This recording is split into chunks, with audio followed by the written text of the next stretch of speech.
And I think today will mark the end. I think this afternoon will mark the end of the series, the marathon series of the HRBP modules, which are separate. By end of today, I think we'll have covered 6 of them out of 8. And you're glad we are coming to this. So without further ado, and without wanting to waste much of your time, I think we'll begin, because I can see we have quite a number of people.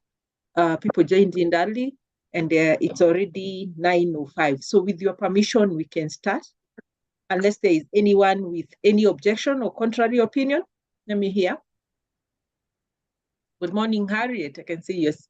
Good. I receive your greetings. Good morning. Do you have any contrary opinion? Or we start? In essence of time? We start. We start. Great. I agree with you. So today we are going to look at a very interesting topic of how to design succession planning. I want to put that on slide mode. And it's a very interesting topic. Very interesting topic. I don't know how many of us have succession planning in their workplace.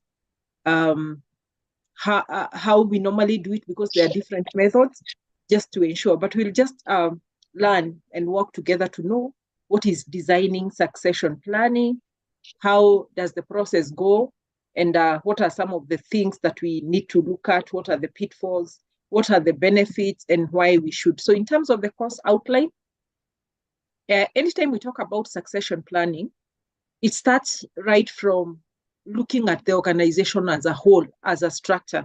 So you must be able to understand why we keep on reviewing and relooking an organization structure. So we'll see what is a clear organization structure, what are the different types of organograms that we can have. Then we'll also attempt to understand the succession planning process itself. I want to remain very brief today. We'll also look at the difference between what we call the replacement planning and succession planning. And we want to reflect and interrogate ourselves to find whatever we do in our workplaces, is it succession planning or is it replacement planning? And what are some of the features of each, and which is the most recommended, and how do we integrate the two? We'll also look at assessing the needs for a succession plan. At what point do you look in your organization and determine we seriously need a succession planning? All is essential, all it's not. But for every organization, whether you do it in a very subtle way or you do it in a very intensive way, it is necessary for all of us in HR. And I'm sure even in your policy, you have what you call the succession plan, and you also have, probably you have been able to derive a plan from already the existing systems and the processes we have in HR. So we'll also see how we integrate that. Of course, we're going to learn together how to develop succession planning approaches. There are different approaches. Then we look at the roadmap for an effective succession planning.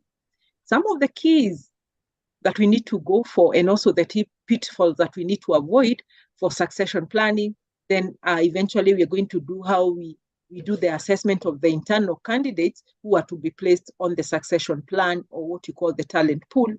Then we can look at maybe the mentoring of high potential internal employees, how we identify them, how we mentor them, why it's necessary. Then we'll also look at how we look at the stakeholder engagement, right from the board, our peers, other functional leaders, in terms of coming up with a succession plan, because it's a hybrid and integrated system which needs to be very, very, very intentional.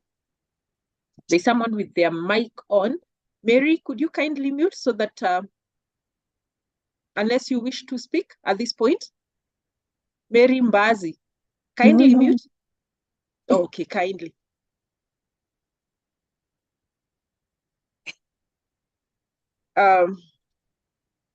So the first thing, let's take a reflection of an organization. If your organization lost most critical employees today, would you have a successor with the knowledge, with the training, and with the skills that they have that are needed to fill their shoes at this point? Let me hear your reactions. Or I can rephrase the question further. Have you identified what are critical positions in your organization? understood what is the knowledge required, what is the skill set, what is the training that is needed for someone to be able to fully fit into that organization, that position, and hit the road running right from day one. Let me hear some reactions. If your organization lost most critical employees today, would you have a successor with the knowledge, training, skills needed to fill their shoes, and why? It's either you have because you have done this too, or you don't have because of this constraint. Let's hear, because the experiences and the application of succession planning will also be really influenced by the management or the leadership philosophy or how the culture is of the organization. Let me hear some reactions.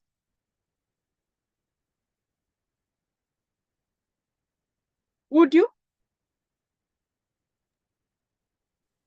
For the organization I'm in, Yes. we deal with the transmission of electricity. Mm-hmm. And the transmission requires it's for engineers. It's So very technical. yes, and Yeah. you find that we don't have even trainers within. So we acquire graduate engineers as a cohort. Mm-hmm. Then they train maybe for 2 months in Kenya. Mm-hmm. Then they go maybe to Belgium or India or Germany for Yeah. 2 months. Uh-huh. Then they come back, and after that we take again another 3-4 years before we consider. Wow. But we find that whenever now positions come, the contractors want most of them. Mm-hmm. So whenever the project they are involved in with the international contractors, you find that most probably they will follow them. So They we've are lost. poached. So we've So you lost. keep on preparing them, making them, then they are poached. Yeah. Then another area is also there is SAP. The function of SAP is the ICT infrastructure that run our operations. And so you find that the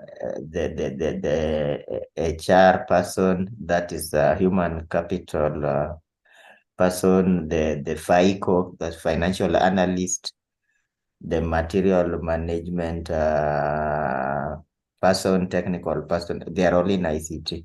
It's so technical, and so when they leave, you find that we run into difficulty to acquire. Yeah. So the organization felt that for the ICT, maybe we can get our interns and identify the ones that are a bit talented, and then we invest in them, so they appreciate where they started from, and with that loyalty, they can be retained. Wow. For the engineers, we are trying to use bonding, and it's not really so effective until now, but we are trying to find a way out of it. Because you want to block them against their will. Yes. That's a very good summary of what we are going to learn today. In fact, those are the reasons why we should have a succession planning, so that we avoid the costly recruitment, retraining, issues of being reactive when this happen. He has mentioned, of course, what happens in the workplace. The turnover of employees is inevitable. People will leave. They will leave for other positions. People can even die. People can be poached. People can be dissatisfied. So staff turnover is something that has to happen in the workplaces for whatever reason. So we may not be able to achieve 100%, but we are trying to be in a position where we want people to stay because they want to stay. We have established plan. He has also talked about when they go looking for intern, they come and develop them, train them. So that is very intentional program they are exposed to in preparation for those future jobs. He's talked about also their work being very technical. So those are some of the things we are going to look at, and you'll see the importance of that. So at times you might find that you've been able to build a good succession plan. At times you might find yourself reacting and just doing the replacement. So that's very good. And I love that kind of analysis. And now that will make us be able to flow with this presentation. It's very simple, not compare like yesterday where we had to go into details of more the models. Today, I'll try to make it very simple. So succession planning actually is the process of identifying critical positions within your organization and also developing action plans like what he has spoken about. We target particular university probably that have those engineering courses. We identify maybe top performers or individual. We come expose them to internal induction and onboarding. They take them for exchange programs. Then they're also structured to take up the position. So succession planning, it's just a process of identifying. We must know he has identified engineers, IT. So you're able to see, why does your organization exist? What is the core mandate? Which are these positions that are critical and they are mission sensitive? That if we don't have this person in that role, then we are likely to have some challenges, and maybe even the customers are likely to be impacted the way we continue with our business. And we should not assume that this person has been so good, because even the best and the most loyal people leave. So with that understanding, so we are looking at identifying those positions that they are critical or mission critical for your organization. We must come with deliberate action plans for these individuals to plan how they are likely to assume those positions. So taking a holistic view of your current and future goals of the organization, looking at the strategic objective. And this type of preparation actually ensures that you have the right people in the right job, not just for today, but we also futuristic for the next, the many, many years to come. It could be the next 3 years, 5 years. So what that tells you, our strategic plan and our succession plan, they should work together. And we also find like the succession plan are not static. They keep on changing because of the changes of the needs of the business, changes, and even people also evolve. Probably the way Rhoda was 2 years ago, she's totally different. She has gone, maybe acquired more skills, more trainings, more knowledge. So probably how you accessed her to be, these are her skills and competencies. She has improved over time, and probably also how those people are positioned in those positions also need to change.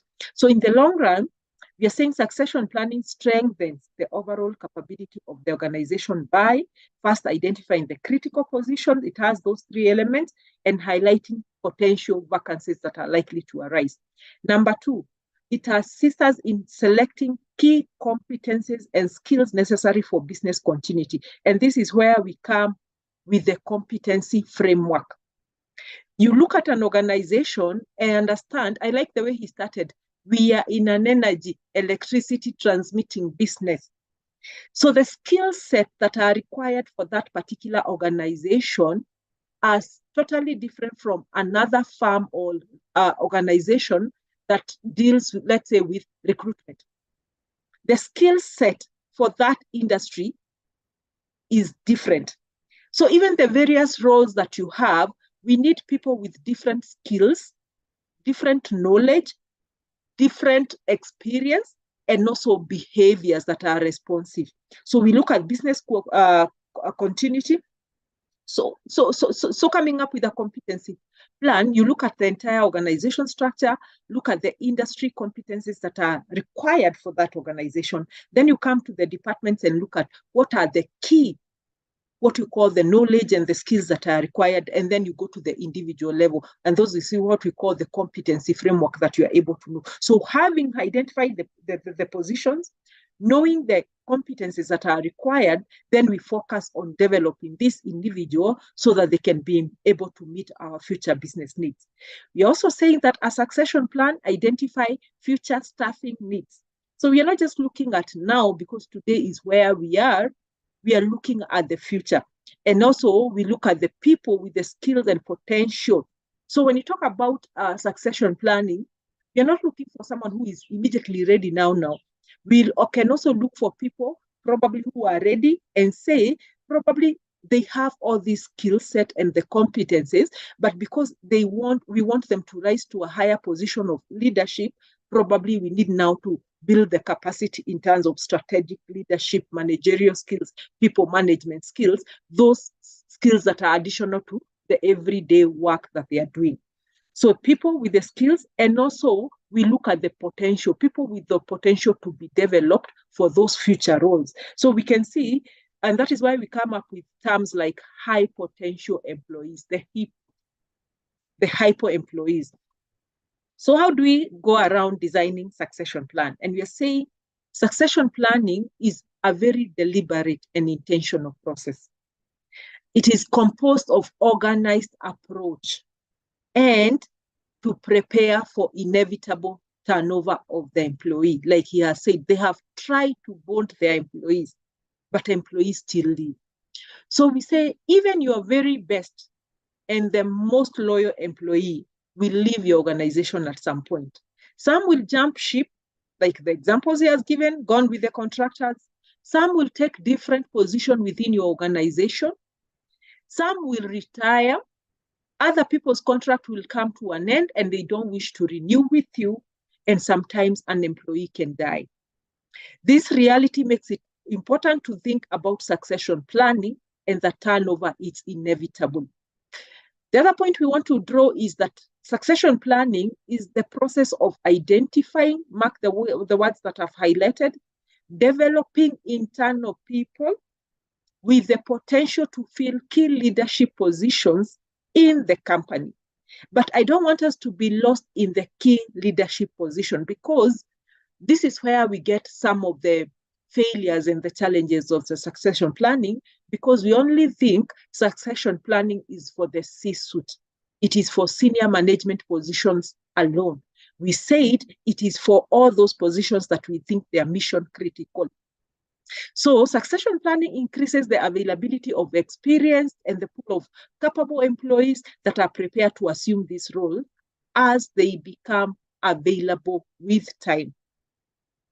So the other thing is organization use succession planning to focus the supply and the demands of the talent for key positions and those positions that are very critical for your organization. Just to continue, in designing, we say succession planning is done by assessing the competency mix or the competency framework you have. What kind of mix do we have in terms of the knowledge and the skills, which is achieved by increasing employees' training as defined by your competency assessment. And you see, when you're doing competency assessment, they are totally different from the ordinary interviewing that we do when you want to replace for some vacancies. So it's a very thoughtful preparation. It has to be deliberate. It helps organization to prepare for a transition into leadership or those other critical positions and put structures in place to develop skills and the competence in the employees. So here, when you look at succession planning, what it is telling us, the thoughtful preparation will ensure, the first thing you must have is the competency framework. The other thing, once you have the competency framework, all the activities of HR will be rotated or will be revolving around the competency. So you will have competency-based kind of performance management. When you go to interview and to assess, there'll be competency-based assessment. There'll be competency-based kind of recruitment. When you come to trainings and the development, they are very intentional and thoughtful because you want to fill the competency gaps because you have already come up with a matrix and a mix of knowing the competencies that I need for my organization, for my department, and for that person who can fill that particular role. So it will be all competency in everything that you do. Even when you go to hire your entry employees, you are going to be looking for those employees with the capacity to be developed, that they can move from this position at the entry and they can grow with the organization and you keep on growing, because they'll come with the knowledge that we acquire from college, but they will not come with skills.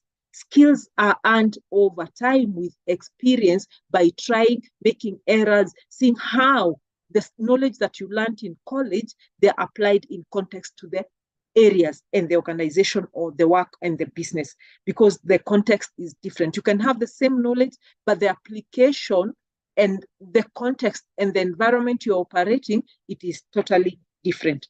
So in terms of organizational structure, just to joke, I know we know what is an organizational structure. And if you go to any organization website, you can always look at the organization structure. But what are they? We say an organization chart shows the internal structure of the organization and how jobs relate to each other. So the 5 key elements that create an organization structure are the job design. How do you want to design the jobs? How do they connect with each other? How do they report? And how do they supplement each other? Number 2, the second element is departmentation. Departmentation is the way the organization structure its job, the way an organization structures its job to coordinate work so that there is process flow. So when you talk about how we organize the departmentization, you could see some organizations splitting the organization into major departments, or what you can have directorates. Within directorates, probably you can have departments. Within departments, you can decide, I'll come up with divisions. And within the divisions still, you can come up with sections. And maybe out of the sections, you can also look at the unit. Of course, how we departmentalize our organization depends with many factors that we are going to look. There are those people who prefer to have a flat structure or a pyramid or a hierarchical structure. And this also depends what are some of the things that determines maybe the choice of a particular structure in an organization. Also, it is determined by the nature of the industry, the nature of the organization, and also the policy desires in terms of also the power and the control in an organization. It also talks about the delegation as an element, and there is also the issue of span of control. Those are the number of individuals who report to a particular manager. Like in your CEO, how many senior managers to report? Of course, the best practices is not to have more than 7 people reporting to one person, but we have gone to structures where you can see the policy or the management style, the CEO or the person on top want to have a very flat structure where they even have people. There was a structure I was doing recently, and the organization insisted everybody should report to the CEO, and he ended up having a span of control of more than 14, which I think it was very high. But because of the culture and the philosophy and also the beliefs and the control of the board, that is what they needed. And they said it is because of the nature of their work. Of course, when you look at the other element of organization structure, it talks about the chain of command, the line of authority, who reports to who and why. So these elements comprise an organizational chart and create an organization structure itself. And we're going to look at some of the examples of the structures that we can have, and maybe you could also relate to your organization and what has influenced that. So we are continuing to say that organization structures aligns and relates parts of the organization so that it can achieve its maximum performance. The other point is that the organization strategy of managerial, either centralization or decentralization, actually influences the choice of the organization structure that an organization chooses.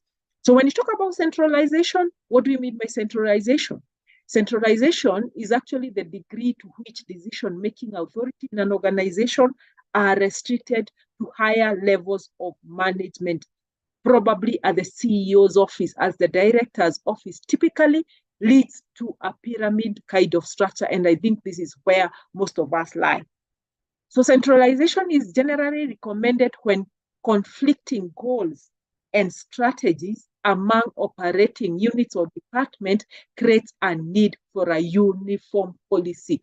So many organizations tend to go into centralization when they want to have a uniform culture policy across the organization. So because the decision making, it is left to the few who can be able to control to ensure there is uniformity of policy.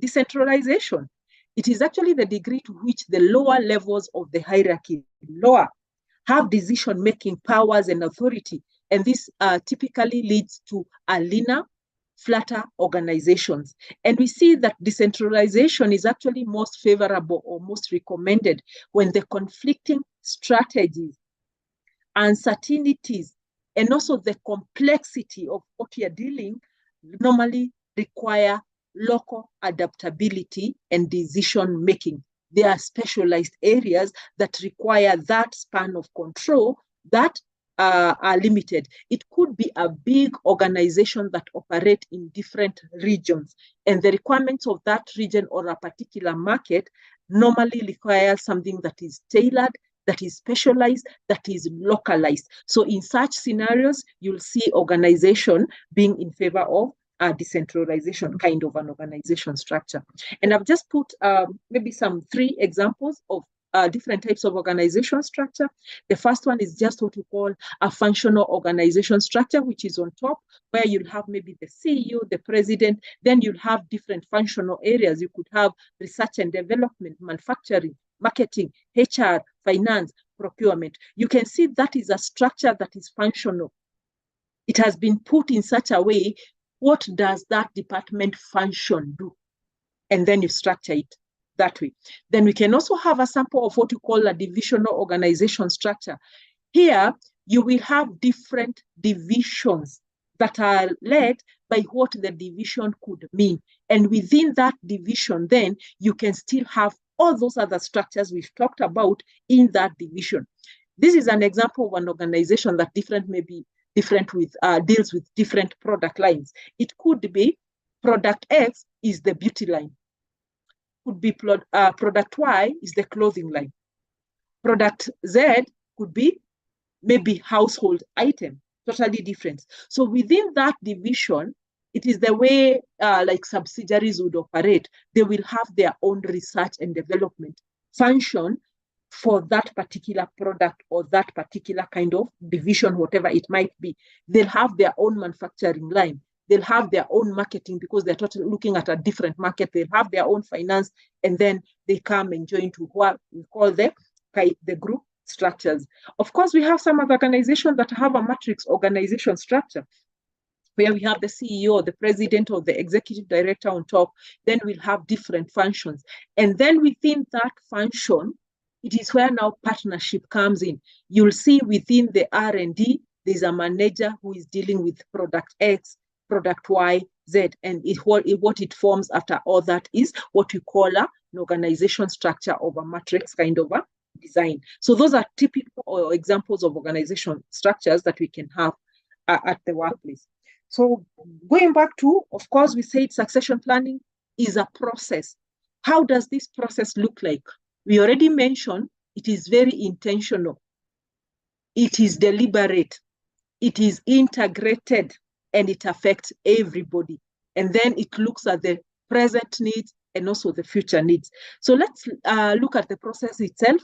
And we say, again, we reiterate that succession planning process, it is a very detailed and vital undertaking to identify people who could either immediately or after targeted intervention in terms of the development, trainings, or being exposed to that role through mentorship, job shadowing, then they can assume some key critical positions that we have already identified.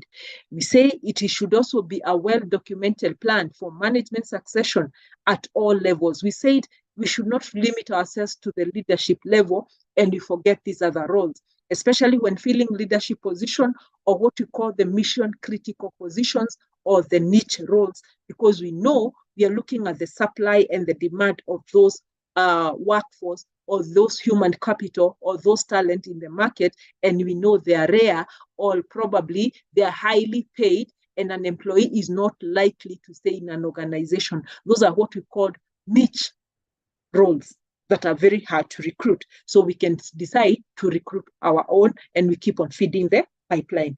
Again, we say succession planning procedure ensures that an organization rises above the dynamics. It rises above the personality and also internal alignment when concerns arise, because we are prepared. In a very high level, the succession planning process can take the form of 7 steps. The first one we want to identify the key business position of what we call the critical mission position, uncovering key business position. Once we identify what are they, the next thing we do, we need to map what are the key competencies that are required to build a success profiles in those roles that we have identified. The third step is to shortlist who are the potential successors for that particular, and you'll have multiple for different reasons. And here we said we should rise above the personalities and the dynamics. We are looking at competency. And then we look at what are the gaps. It could be maybe Rhoda's has the skills and the competencies that are required. Of course, competencies comes with behavioral aspect of it. And you say for her to occupy, maybe she doesn't have interpersonal skills. She needs emotional intelligence. She needs more people management skills. So once identify, you take the best, and then you can have those the interventions we are talking about in terms of preparing them for future positions. So it is proactive process. The fourth step, then we choose the right succession planning tool. This is what kind of assessment tools are you going to use? Are we going to use, because these are people who are already occupying certain position, but we are assessing them for future positions that have not even arose, so that we start developing them. So you have to have a mix of different assessment tools that you're going to use. It could be psychometric tests, competency assessment tools. It could be interviews. It could be simulations. So you need to have a mix of that. So there's the selection of the right succession planning tools. We're going to look at some of them. From there, then you expose these people that you have picked as potential shortlisted people to assessment with those tools. So you apply those tools through assessing potential successors, and then you chart the way forward in terms of development, intervention. You work on them in readiness. Then you act on the decision when these positions arise. Let's look at it in details, what it entails. Number one, I'll just read through because I've tried to explain.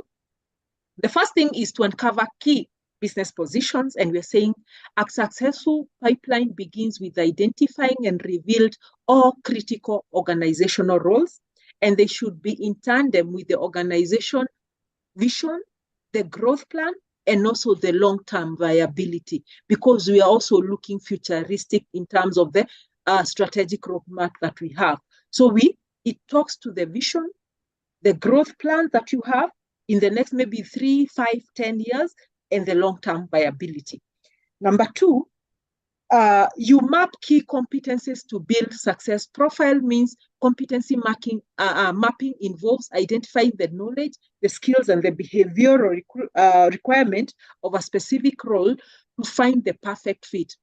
Focus on role requirement. And it says it serves as an objective and also a structured set of criteria against which potential successors are evaluated. Shortlisting process is shortlisting. We say conduct a high potential. Here we are using the word high potential identification process from your highly talented and highly performing pool who are natural fit for the succession role. And then we say a rigorous high potential process identify and finalizes and validates your shortlisted candidates' talents. Because we are not supposed to assume that people have this and they can fit into this. The other thing we need to look, we choose the right succession planning tool. I said the toolkit, it must be the right mix of these tools can help garner in-depth measurements of an individual's work, relevant personality traits, behavioral tendencies, reasoning, and also problem-solving skills. We're also saying that also traits such as what is their level of commitment, what is their past accomplishment, and also are they enthusiastic about this particular role, and what is also their individual. The other thing that we need to look at is assessing the shortlisted potential. So the process of assessment commences after the approval of the succession candidature and also the competency list. A comprehensive group of standardized or customized assessment can quickly enable the organization to zero in on their successor. The other issue is charting the way forward. Allow space for a trial run with the succession choice. Nothing is worse than a qualified candidate that is underprepared. So when executing your succession plan, make time for successors to take up responsibility. You could job shadowing when other people go on loans of the departing, so that the team can fully absorb the change-making transition seamlessly. And finally, we say we should be able to act now, plan now. If you don't have a plan, this is the time to start. So we need to put an end to uncertainty, tremendous risk, and start the process of succession planning now, not tomorrow, not in the future, but today. It's only then, in this case of any unforeseen, unexpected requirement of vacancies in the near future, essential jobs role can be filled without delay. You should initiate it with your hiring plan to ensure seamless transition. And in summary, for those process, I say, as a succession planning strategy isn't one-off process, it's a journey. It can't be done once in a company's lifetime and then not looked until the situation arises. Mostly succession planning is an ongoing process and it starts early. We need to be proactive. The other thing we need to actually note, it is undertaken at least a few years in advance. If potential successors need training and development, there should be sufficient time to expose them to the firm's full spectrum of opportunities. So with that, give me 1 minute, then I'll be back. Just a minute as you reflect on what we have looked at.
Thank you.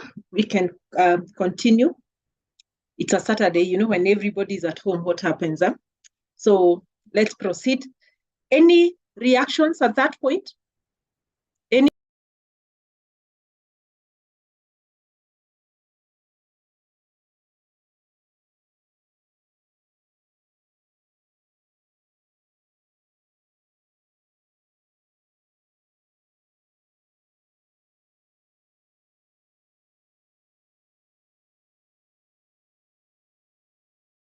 Sorry, I'm saying there is a comment from Harriet, and let's see. We are saying, what do you say about this?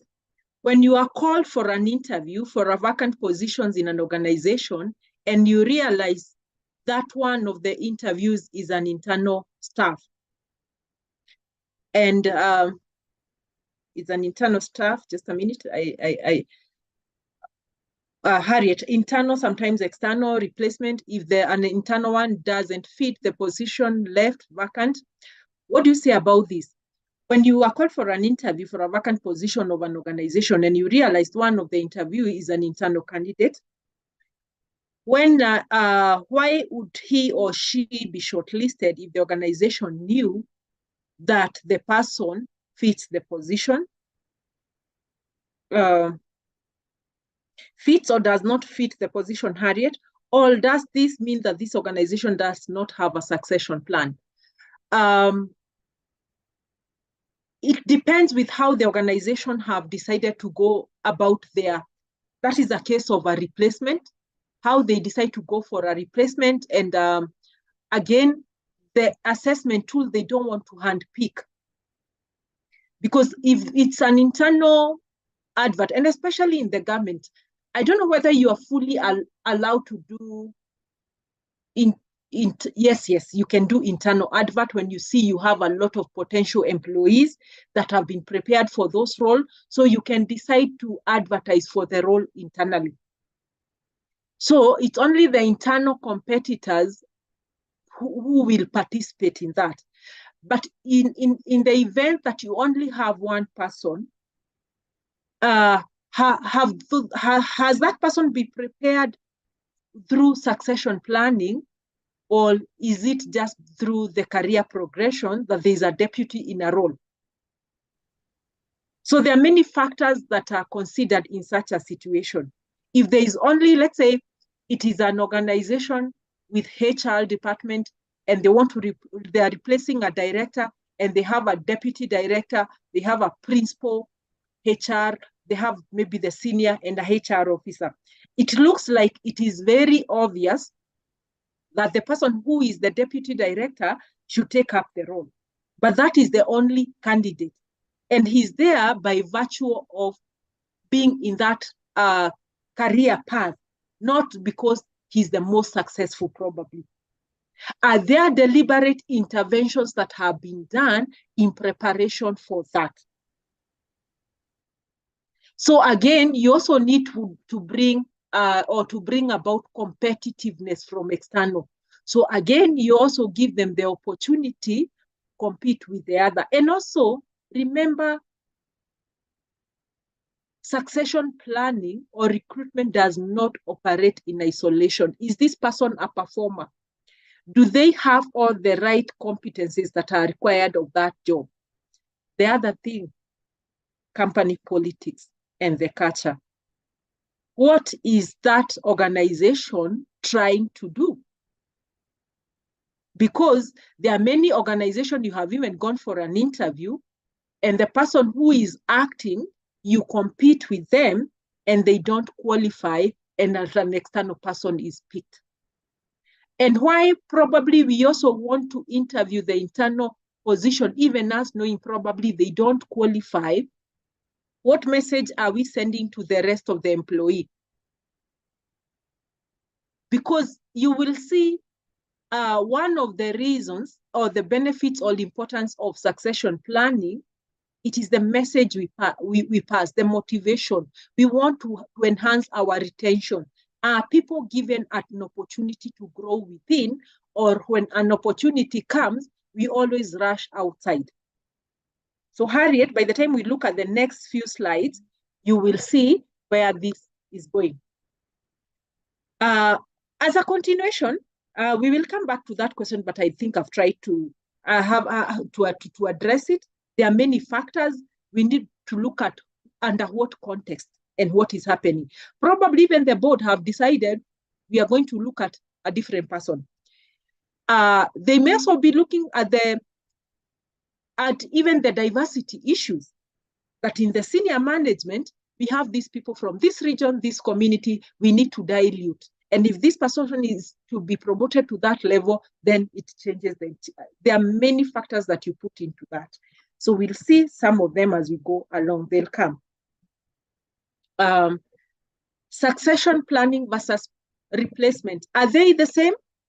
One and the same thing? Let me hear. Do you think succession planning and replacement is the same?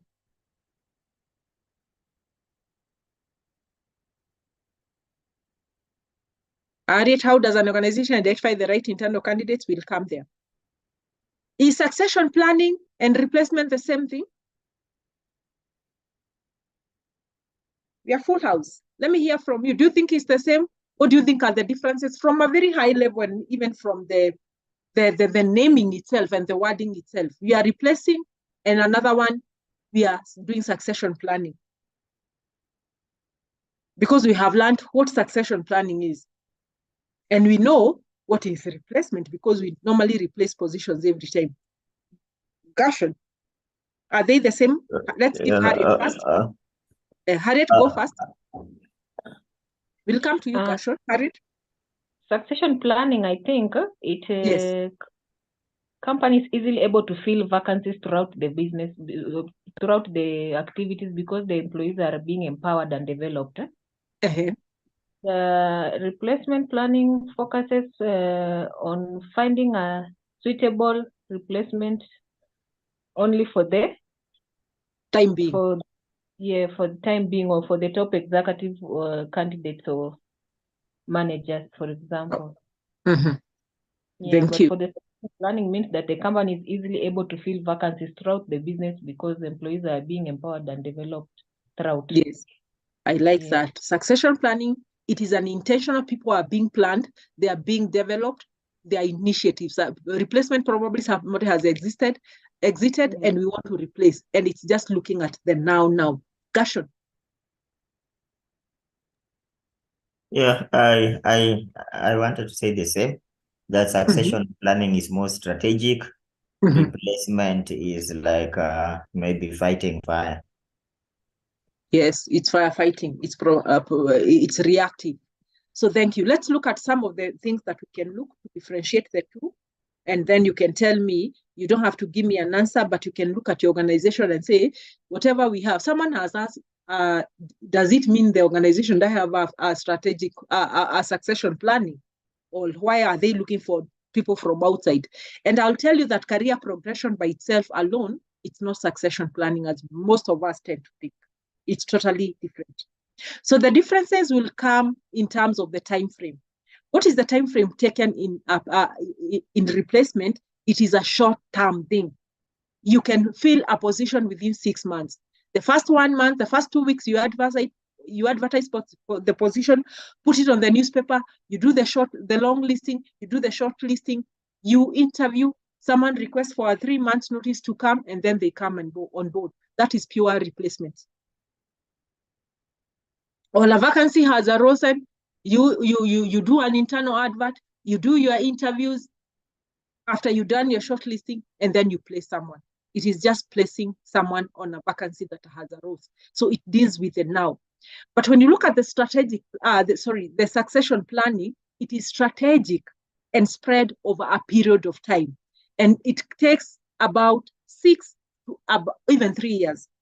Because you plan, identify, see the potential, know the competency gap, fill in readiness, and give that person maybe the opportunity to act, to shadow that role. And then when the vacancies arise, then you can place. In terms of the resources requirement for replacement, best candidates available at the time of doing that interview and for that job which is there. But when you look at succession planning, we say candidates with best development potential. We are looking for people to develop. So what we look for is the development potential. Level of planning. For replacement, selection and placement of the preferred available candidates. It's who is available and ready for now. Succession identifies high potential candidates well in advance, and then you develop them. In terms of how we focus in selection, for replacement, vertical lines of succession within the department or external search, what Harriet is alluding to. Who is the next in the department, in the career progression guideline? But when you talk about succession planning, development of a general talent pool. So you want to maintain a talent pool of people you have accessed, they are ready, you are just waiting for vacancies. And how we develop this, even the people who go for interview, you may look at internally, if it's an internal advert, who are the top? And probably When you're doing for an interview, you only select one person for that vacant position that is available.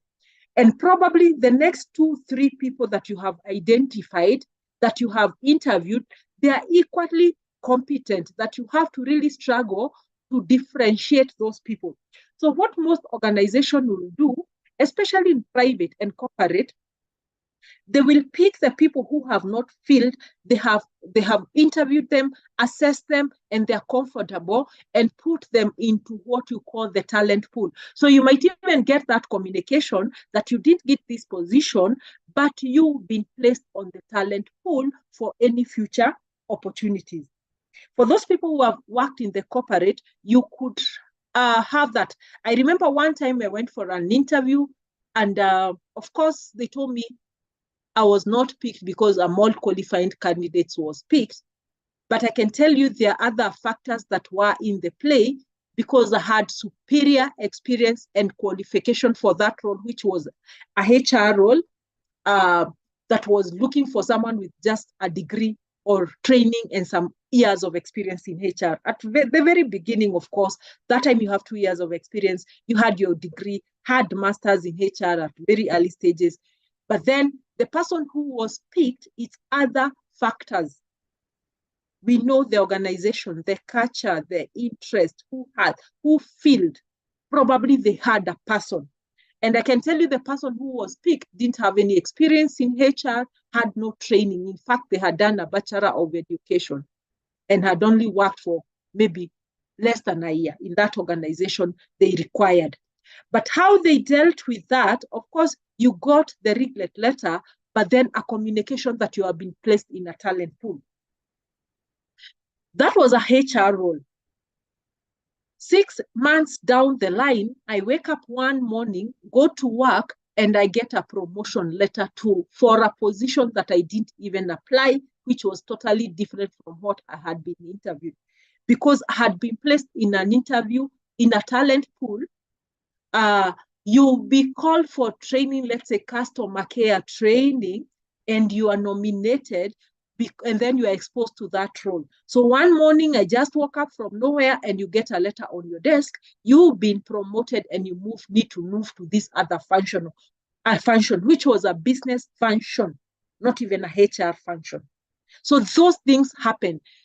And as you'll see, I wasn't happy about it, because I had my personal aspirations. I had my personal goals that I needed to develop my competence with my passion, and they didn't factor in that. So you've been removed from a point, taken to another function that you are not interested in. There must be that alignment. And I can tell you it was a very good institution, an international financial institution. That is one of the reasons that made me leave that organization, to go realign myself with my personal goal, not because I didn't like the organization. It is one of the best and the dream places you could work. But I felt through that promotion, there was a misalignment. In fact, at some point, I even wrote a letter, you can rescind your promotion, but realign me in a lower role in this function. When that didn't happen, I felt now my career path and my personal goals were being disrupted. And that is the very reason I had to leave that institution. So we need to be very careful, because we are looking at development of a person towards their goal and towards the needs of the business and the organization. If those two conflict, then someone is. And we should not assume. There was an assumption, as long as she is promoted and she has more money and she's in a more influential position, she will be happy. That is an assumption. Development plans. When you're doing the replacement, it focuses on immediate on-the-job training for new replacement, induction, onboarding, so that you are able to know what is required on that job. But when you look at succession planning, it looks at extensive development planning with specific plans, goals set for each person in advance. Because you have already been interviewed, you've been assessed, they look at what are the development points that we need to do. Of course, the next is decision making. In replacement, it is made by executive director or a small panel of interviewers, a small interview panel. But when you look at the succession planning, the development plan are the results of input and discussions from multiple managers. And then candidate evaluation, of course, when you're doing the replacement, past performance on the job, demonstrated competence is considered, career progress to date, and also the interview panel assessment of you. But succession, multiple evaluation, we said we need to have a mix of assessment tools over time by different managers on varied job assignment. So those evaluations are progressive. They are spread over time and they are done by different managers because probably they want to test some critical competencies that are required of a role that has been premeditated or has been thought about. Probably the role could be in existence or not in existence. And of course, probably you could look at where you want to establish a technical department that does not exist. You might identify high potential people and then send them for an exchange program in an external organization or out of the country, go learn on the job and simulate. And when they come back with tools that are equipping them for that establishment of that structure of how to run that position. Probably it's a new market you want to venture in. It's something new that you want. So people are sent for exchange programs. They go and learn and then they bring it back home. How do we carry out the assessment of the need for a succession planning? And we are going to take a 4-step look. The following are the major steps in assessing the need for a succession plan in an organization. The first one, you must take a holistic review of the current and the future goals of the organization. Where are we? What are the critical roles? Where do we want to go as an organization? Then the second step, identify significant business challenges in the next 1-5 years. We said it is over time. What are some of the challenges that we are likely to face?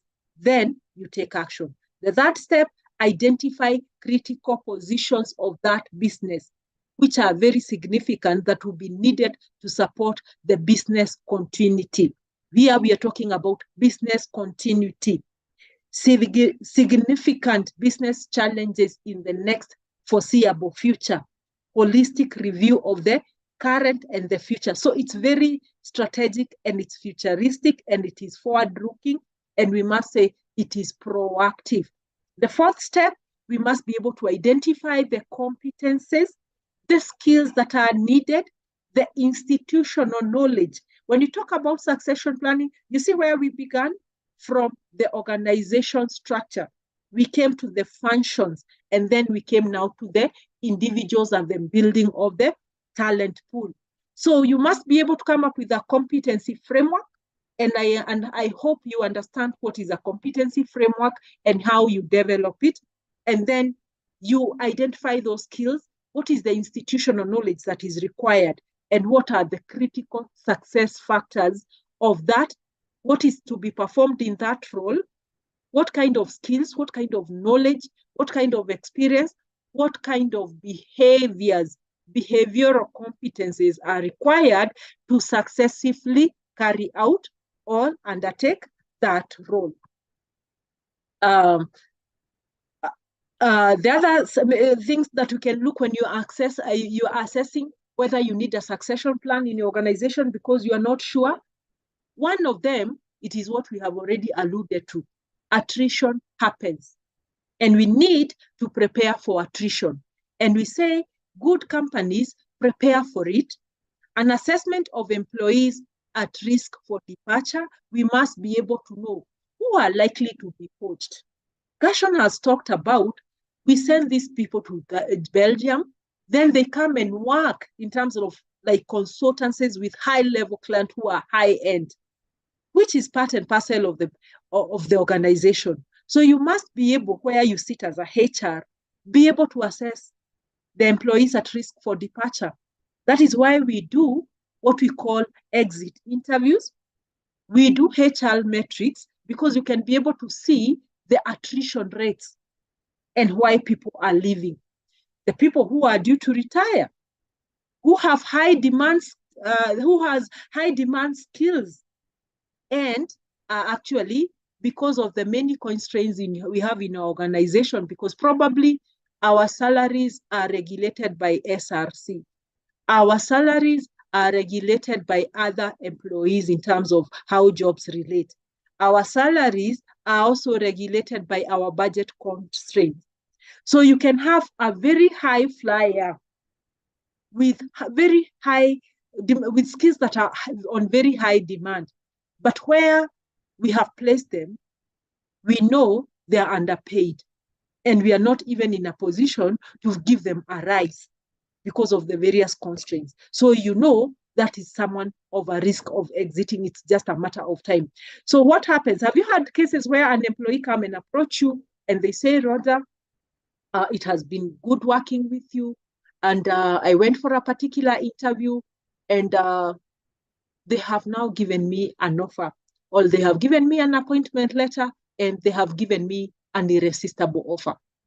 And those who are candid enough, they live and tell me, Rhoda, this is the salary they have given me. If you're able to match, I have no complaint about this organization. I will stay. And when you look at the appointment letter, they have been given double. For you, you have put them on contract. This, the other one, they have given permanent and pensionable with a very good package of pension. They have given other perks, club membership, education fund, international trips, a more elaborate benefit package. What would you do? And you can't break all your policies and rules and what you have. You just allow them to go. But it's good that this is in your mind and you understand. So this can reveal if you have properly prepared and trained leadership waiting in the wings to move up. Number two, another reason for why you need to access the succession plans need is we want to reduce the company cost of hiring and training. When we firefight, we are reactive. The cost of hiring is not just the cost we do. There are many underlying costs. We say examining the organization history of job transition, year-to-year cost of training and hiring. You can imagine that story of Dashon. You've been trained for 2 years. You've been taken to Belgium. The kind of cost that has gone in that. So we want to look at opportunities of reducing this. Can give an indication of upward or downward trend in terms of if you're able to keep your HR analytics and also metrics, which you're going to learn in the afternoon. Assess your plans to improve company performance in all areas as you train and keep skilled employees. This will eliminate or reduce the hidden cost of turnover, such as the reduced productivity. When someone goes and a new person comes in, by the time they start performing at optimal level or to that level of the person who was holding that position, there's that time lapse, and there's also the reduced productivity, because even the people who have been left, the customers who've been left, there's also they're impacted in terms of the morale, and they also dip in terms of their performance and maybe also the uptake of their products and services. So also the lower customer support because of an exit of a particular critical employees. Number three, the third reason is we want to lower the loss of value from rapid turnovers. Too many new employees cost more than just the hiring and the training expenses that we've talked about. A poor succession plan can impact the morale of other employees. It can disrupt the progress of projects. It can cost time. It can cost money when there is a gap in key leadership or critical position. So a periodic assessment will show up your plan, whether it is working for you or not, and save your company excess expenses and also loss of product value. As a continuation, we want to keep you on top of skills needed in key position. And we say a succession plan evaluates the skills and the competencies that are required for each job. Then you also assess your inventory of that competencies, and then you see what are the areas that you keep on working.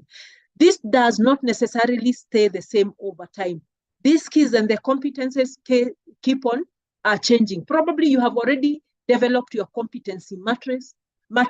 You've already taken an inventory of what you have in your organization, but there are attrition. So you have lost some. Others have been able to develop themselves and they have attained. Others have taken a different route or have developed themselves in other functional areas. So these are not static, they're dynamic. So there is need for you to keep on keeping yourself on top of it. What are the skill sets that are needed? Again, the environment you're operating on keep on changing. The business needs, the customer needs keep on evolving, and you may need. So there is need for that periodic examination. So the organization may end up hiring or promoting unqualified people to the highest levels of incompetency. Number 5 reason is grow potential talent so they don't leave. When you grow people, there are people who will stay, especially people who are in the middle and the early part of the organization. They may stay in your organization, not because you pay them so well or the salaries are very, but there is that development potential in the organization. They learn.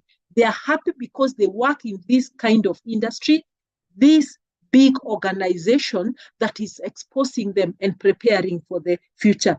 So just as jobs don't stay the same, our people also change.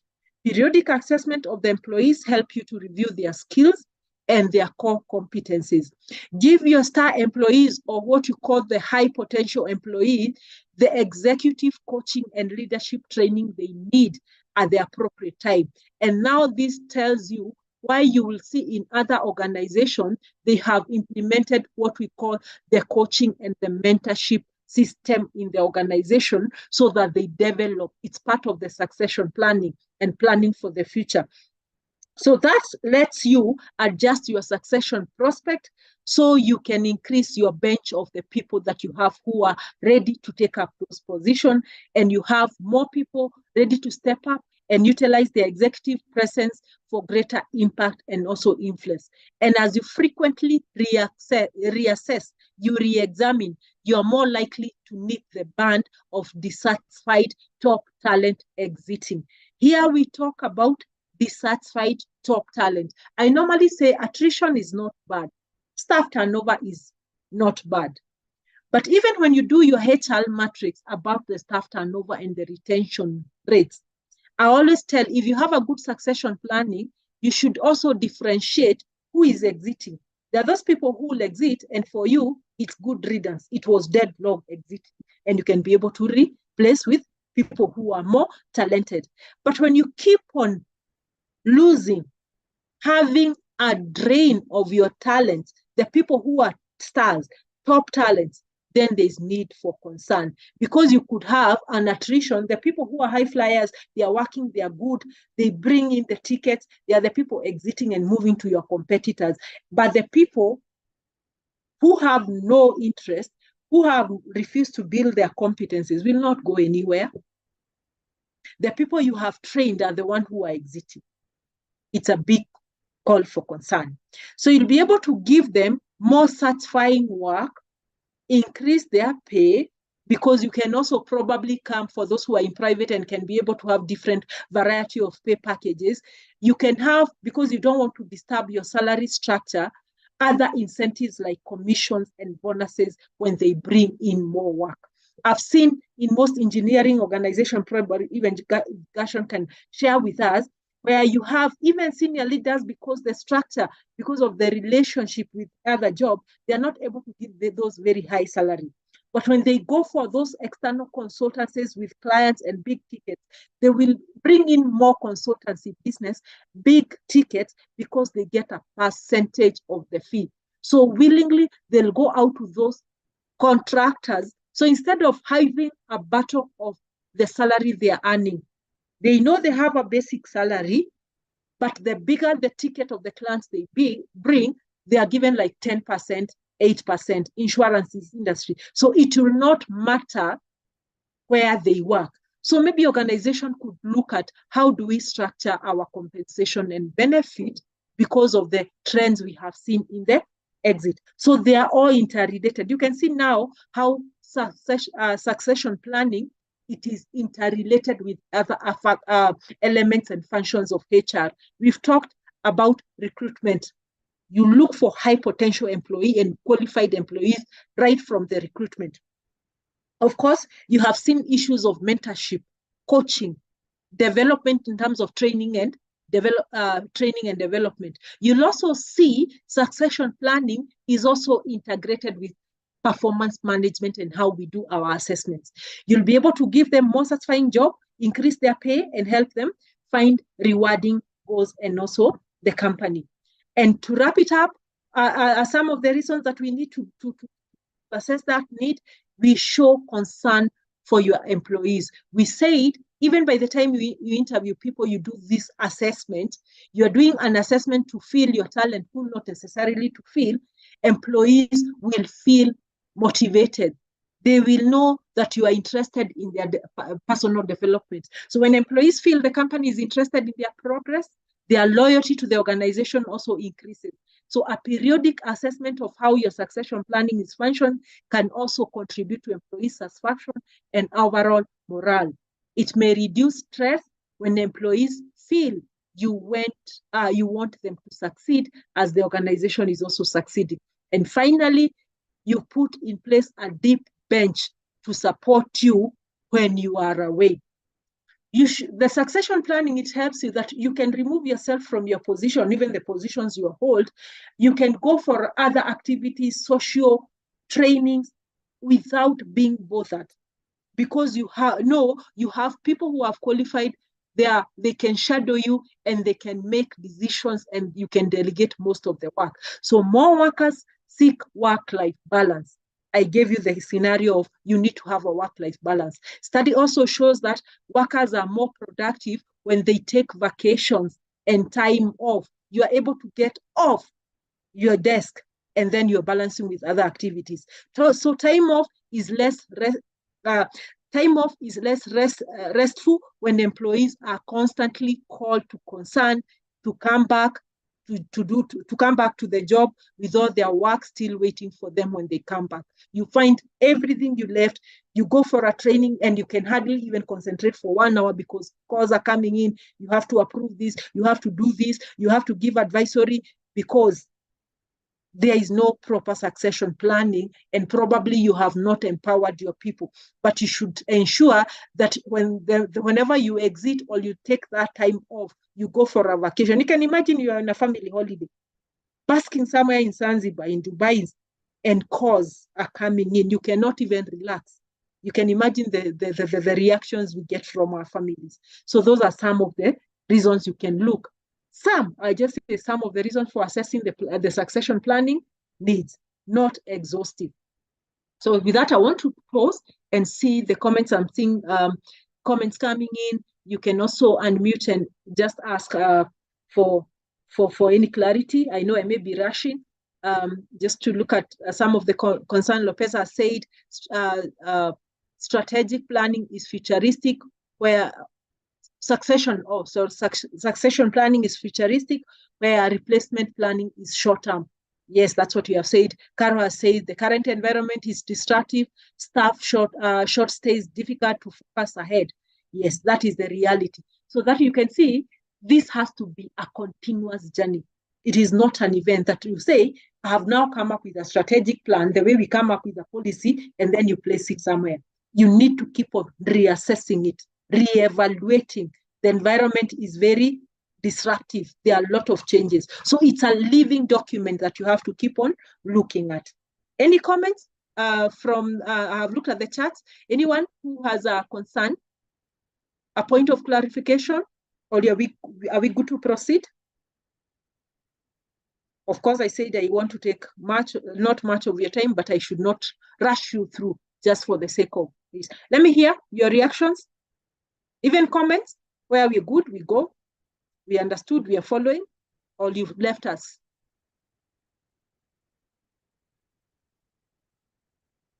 I'm waiting for your comment. We always want to get the feedback, how we are doing. Are we proceeding on well?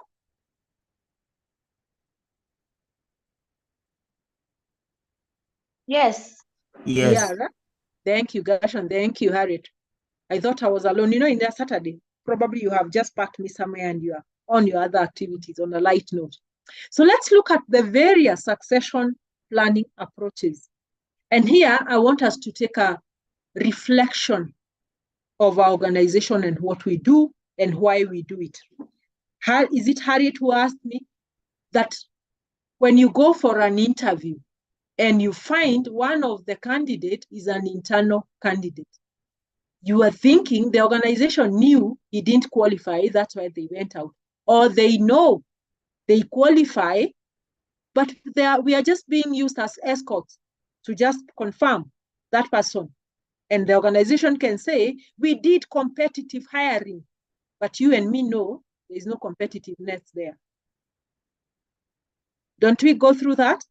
We do. So it could be because of various reasons, which will come across here. And the approaches an organization chooses. There is no best approach that I can say, this is the very best, this is the very objective. It depends with the organization culture, the leadership style, the management philosophy, the mission of the organization, and what they want. Those are the determining factors.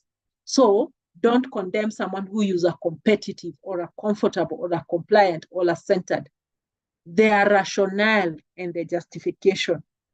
So some of the broad, very broad, I'll just touch on 4 on a very high level so that we unpack the concern of Harriet. The first one is what we call a competitive approach.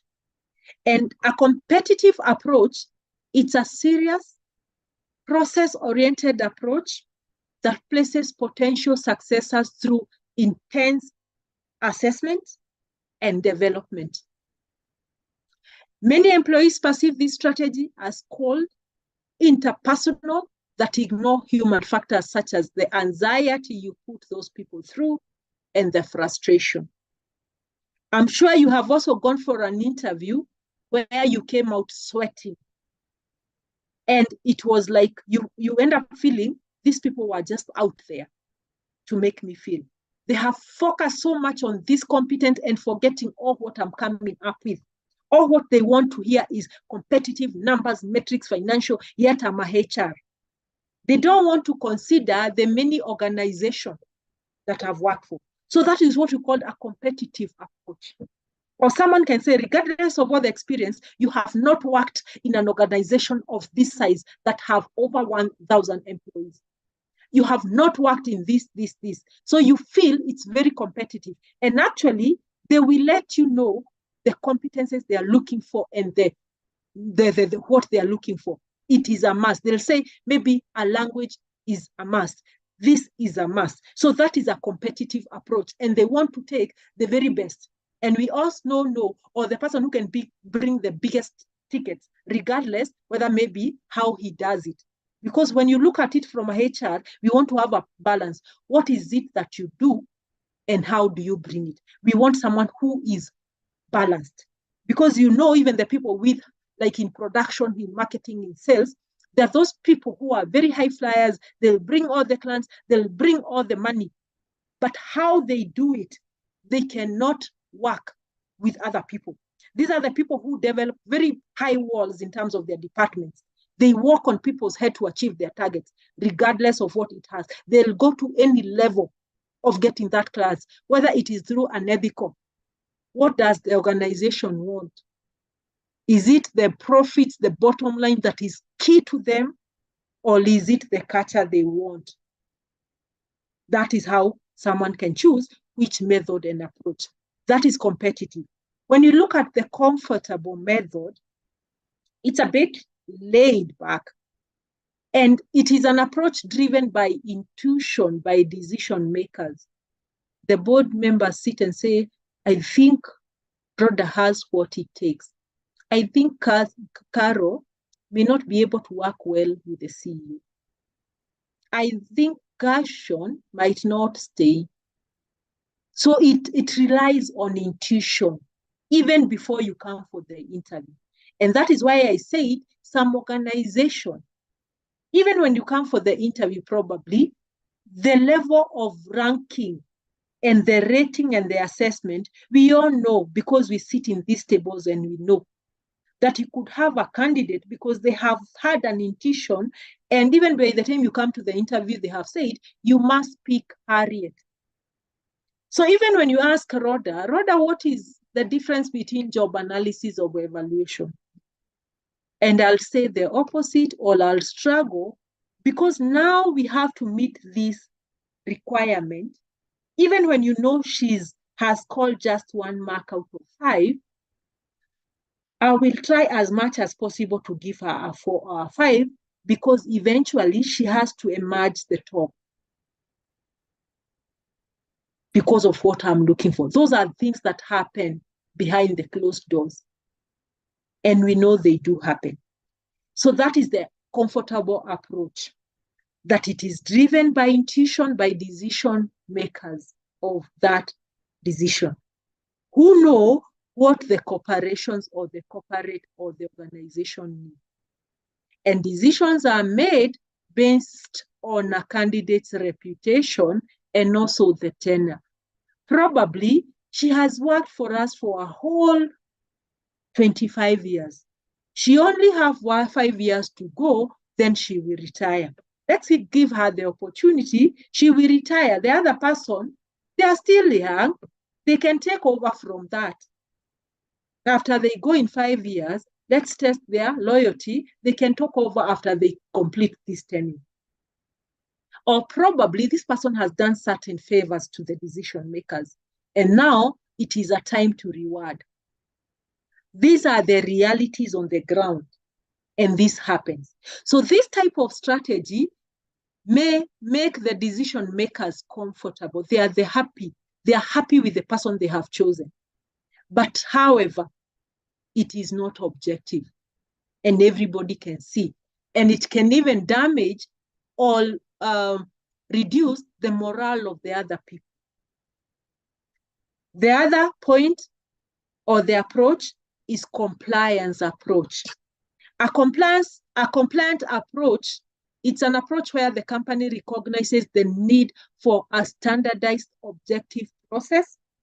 However, more pressing matters may compete for decision makers' time, and the processes that have started may be set aside in favor of a subjective approach.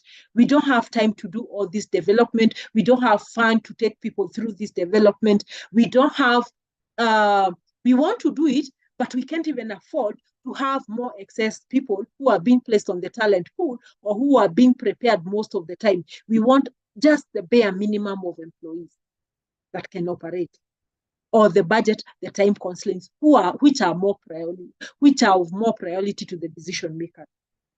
So that is another approach. The last approach we look, and the most recommended from my end, is what we call a centered or a balanced approach. A balanced approach that takes into consideration the impact succession planning has on the people who are involved, including their motivation, their psychological impact, the anxiety you put them through, while being supported by processes like the assessment, the competencies that are required. So you balance that all along, that keep the selection procedure objective. So you want to factor all the impact it has on the people who are involved and the entire organization as a workforce, and you also want to have an objective. So you balance it. That is the other approach. Roadmap to an effective succession planning. How does it look like? You can see it's a long winding road with pointers, with success line, with triggers that you are able to access how you are moving from one point to another and keep on reaccessing. So we say it is important to note that succession planning is more than simply naming a successor. It requires organizations to think long-term goals about what goals they want to achieve, which people have the potential to align with that vision of the organization, and what training and experience the successors will need by the time probably we reach the point this point that we are looking at. Probably now we are at the purple and we are looking at coming to green, or probably at green and we look at going to the purple. Of course, let's look at some of the succession planning best practices that can be utilized. Of course, we have looked at different approaches, but what are what we call best practices? Maybe others have tried and tested, it has worked for them, that we can pick. So you can pick all of them, you can pick what will work for you, you can say that will not work in the kind of environment I'm operating.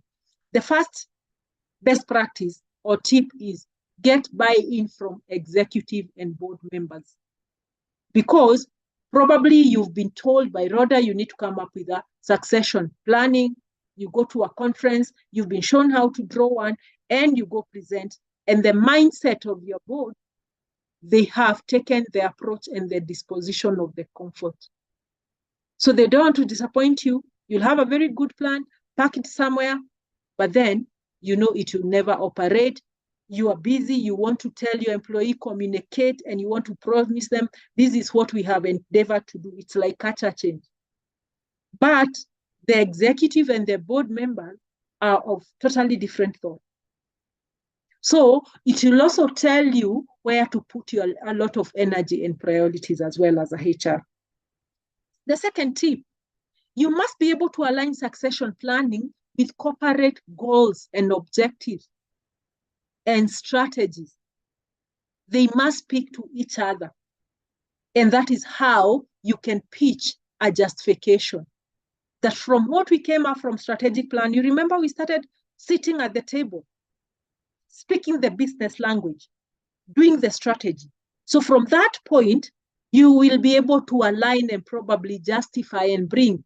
Maybe you don't have a strategic plan because the executive and the board and your leadership is not aware of how critical this process is. Number 3, recruit superior employees. Employees who have superior and good skills that they are trainable. They can be developed. They can be prepared for higher roles.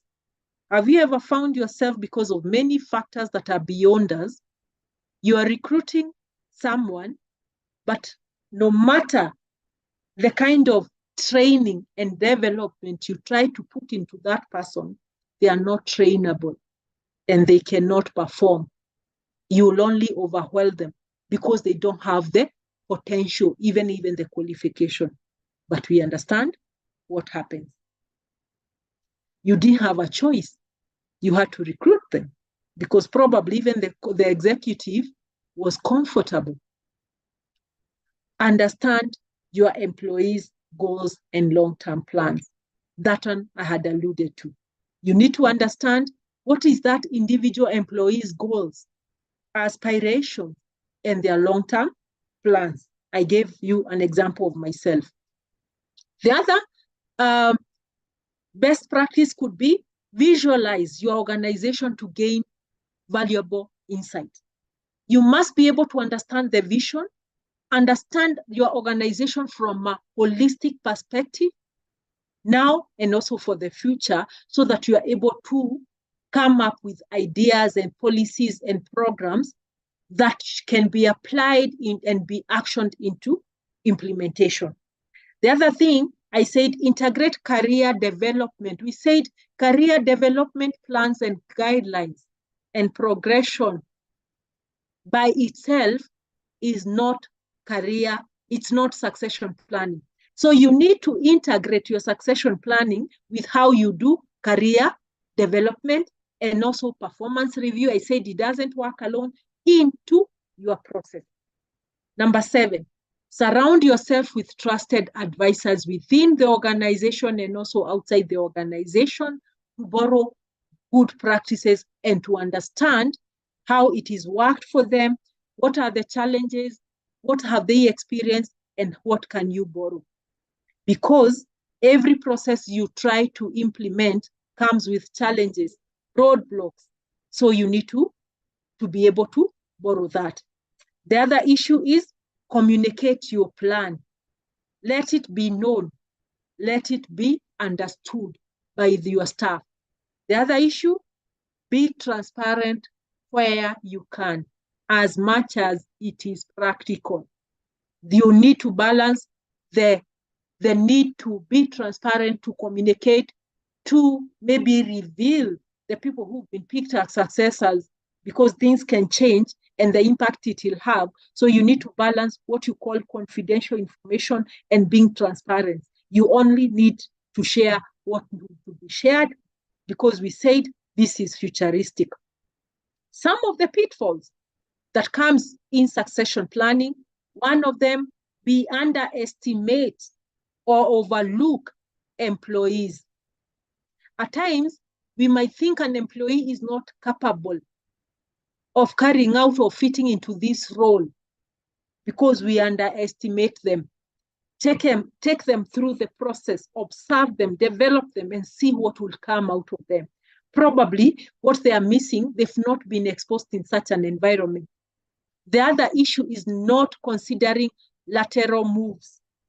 People think succession planning or development has just to be hierarchical, from one position to a higher, like it's promotional. It is in a higher leadership role.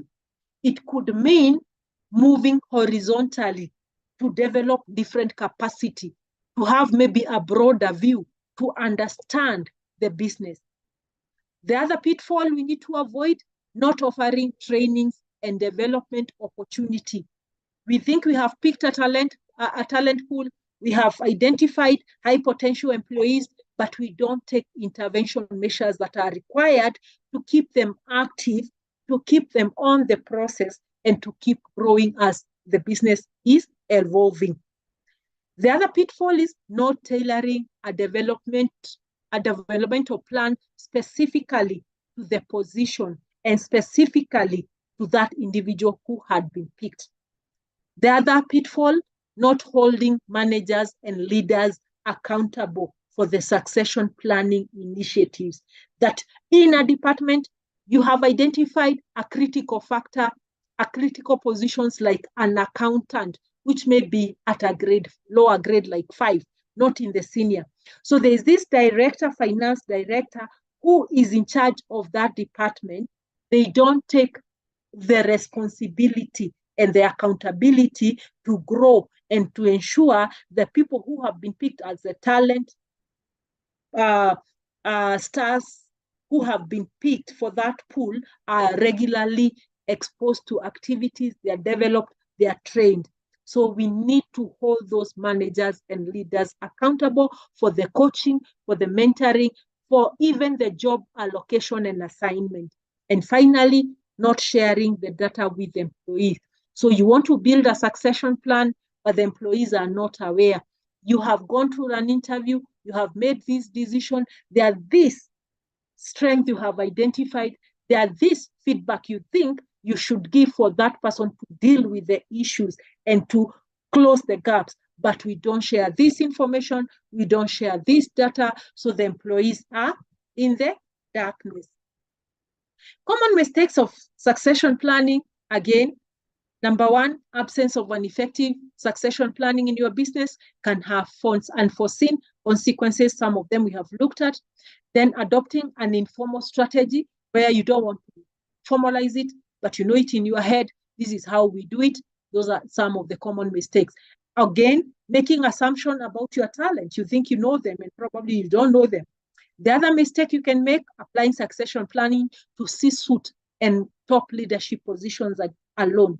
Another mistake, overlooking the role continuous performance management, because you could be having someone who has been performing poorly, but then they keep on improving. Or we have people who've been performing at high level, but then they've been overtaken by other employees, all their performance is declining. So we need not to overlook the role of continuous performance management and evaluation, because I'm sure the top 5 in this year will not be maybe the top 5 in the next year. So those kind of dynamics need to be factored in.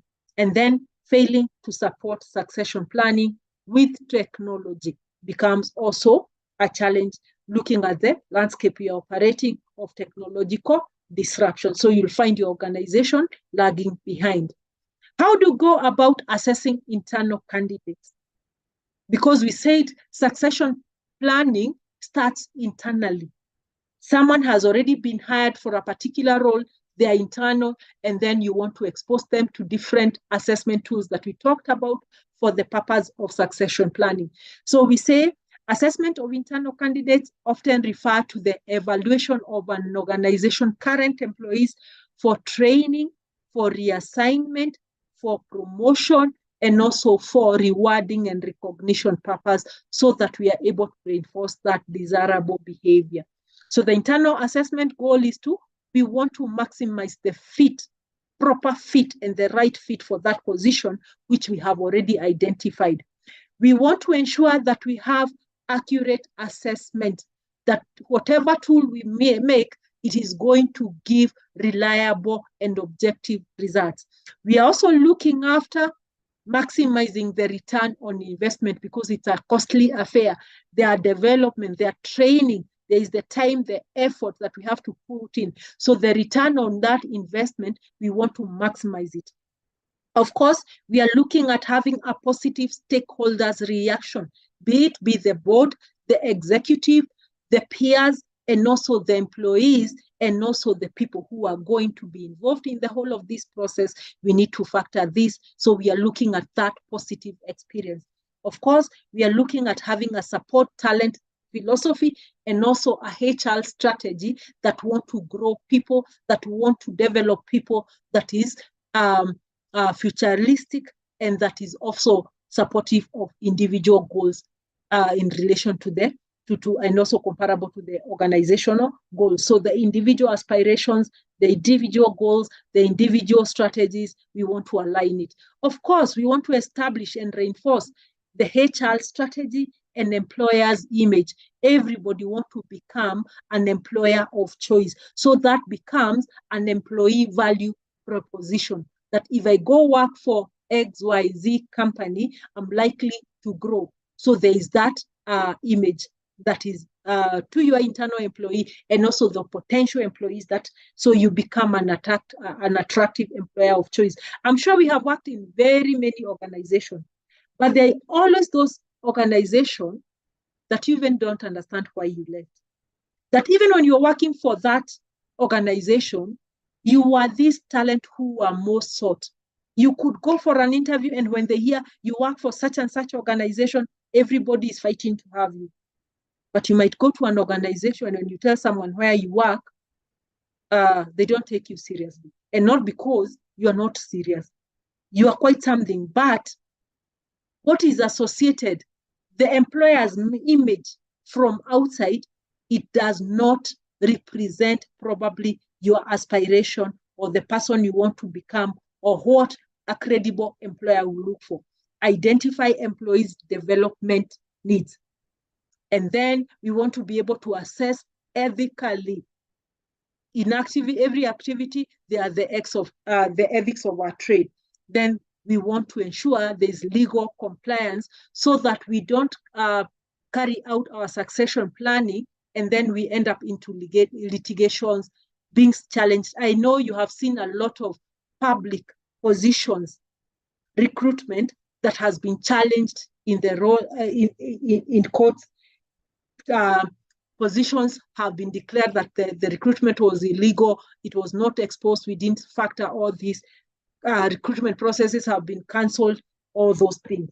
So we also want to ensure legal compliance in terms of the industry you operate in, the policies and regulations and the governance expectation, not necessarily what is in the statutes, not necessarily what is in the constitution, but in terms of the legal compliance with the regulations that are in, and the guidelines that exist in the area that you're operating on.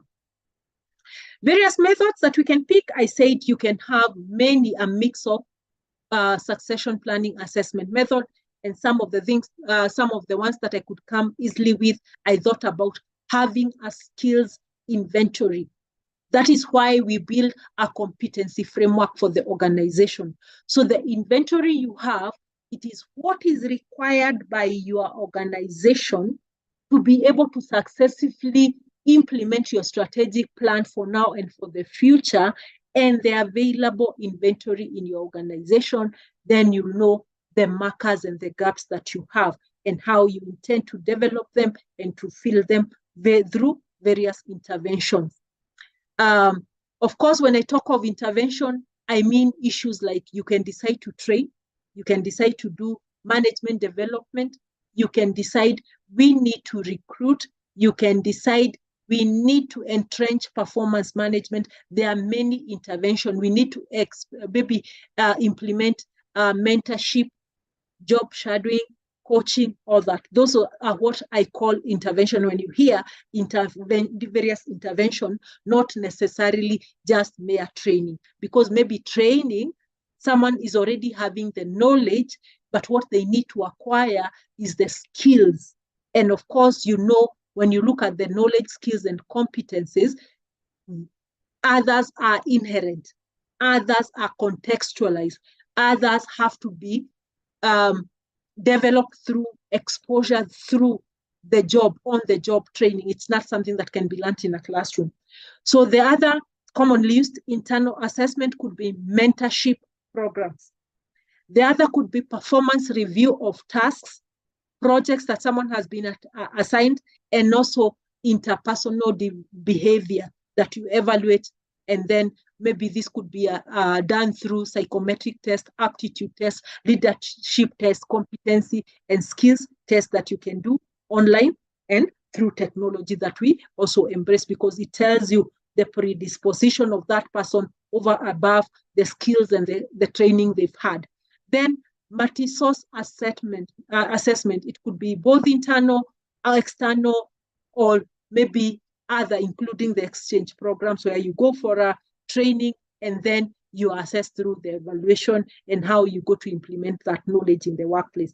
Of course, there is the job knowledge test that you can put in place. There is also what we call the assessment test methods I talked about. There is also what we call the clinical assessment. Clinical assessment, I would think of what at the top of my mind. You see, like the way lawyers are trained, they have to go for pupillage. They have maybe to attend a court session, which is called judicial clinical assessment. So such assessment are some of the internal assessment methods that you could use. For those people with big organization, probably you could post someone to go for an exchange program for a period of time or a particular assignment, then you assess them through that. So we've talked about high potential employees, internal employees. These are the people who are likely to end up in the talent pool, and it is a sensitive category of employees. Even when you're talking about staff retention and turnover, we ask ourselves, who are the talents that we are losing? Because we don't want to lose high potential. These are employees with high risk of exit, high risk of being poached by your competitors, high risk of moving because they know what they have. And probably, if you don't take care of them and you keep them close and look for things that will keep them on the trend, then they are likely to leave you. They are likely to be dissatisfied. So how do we manage them? So we're going to look at mentoring high potential internal employees so that we are able to retain them and sustain them and to review them over time. So we say the high potential employees, we call them hyper. Employees development programs are usually designed with two goals in mind. First, we want to prepare them for future leadership positions. That might even take more time than anticipated, or they are likely to wait. The other one, we want to avoid their turnover.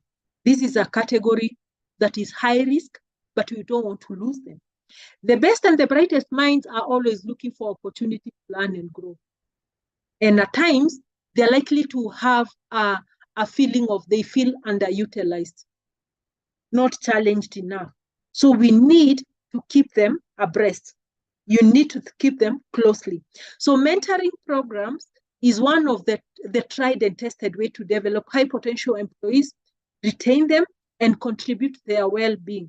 and mentoring improves their level of engagement. So why Hypos needs mentorship?